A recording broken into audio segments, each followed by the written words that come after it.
Welcome to Crayoni JAMS tutorial. In this video, let's see how author responds to the revision requested in the pre-review stage. The pre-review stage is where the editorial screening happens. The editor reviews the manuscript, and if there's any changes or clarification required, they raise the change request from the portal. So if the editor raises the change request, the author gets the notification via email. From there, the author can log into the portal. Now let's see how author respond to the change request. I have logged into the author login. So click on the particular submission.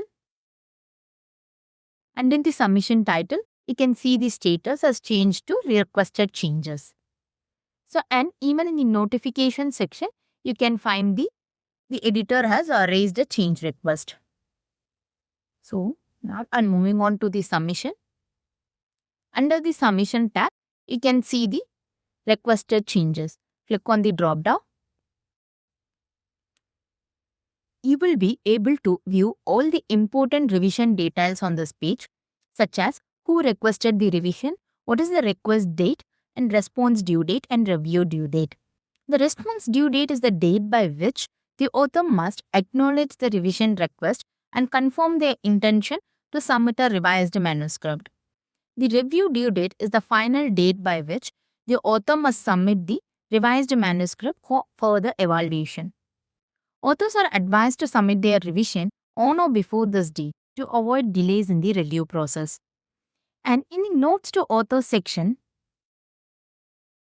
you can view all the changes and the comments requested by the author. So now let's acknowledge the changes. So for acknowledging, click on Accept Changes. Once the change request is acknowledged, the author can start updating their manuscript as per their editor's comments to submit the revised manuscript. So before submitting the revised manuscript, there's another option available for the author, that is pre-review discussion. This discussion section enables author to clarify any doubts if they want to communicate with the editorial user. So if they have any queries to be clarified by the editorial user, they can click on Add Discussion, choose the participant, and enter the subject and enter their message here. So if there's any supporting file needs to be attached, they can upload it from here and click on Add Discussion. So now the discussion section will be open. So from here, this notification will be go to the editorial user. From there, the editorial user will be responding to the queries. The author should note that this discussion section is only for any clarification or query which needs to be clarified from the editorial office, and author should not upload or submit their revised manuscript through this discussion section. So that we have given a warning. All revised manuscript must be submitted to the designated workflow. Now let's see how to upload the revised manuscript. For that, go to the Action option, click on Upload Changes. So from here, the author can upload the revised manuscript. So click on Upload Revision.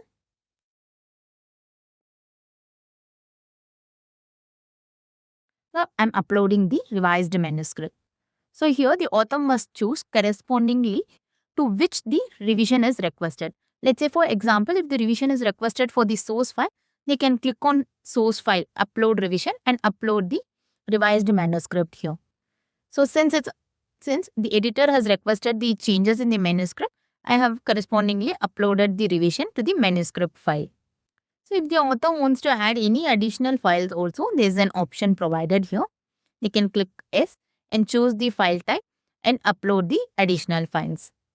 So once everything is done, the author can click on Upload File. Now you can see the changes has been submitted. So the editorial user will be getting a notification that author has submitted the change request. So this is how the author responds to the revision request in the pre-review stage. In our next video, let's see how author responds to the revision request in the review stage. Thank you.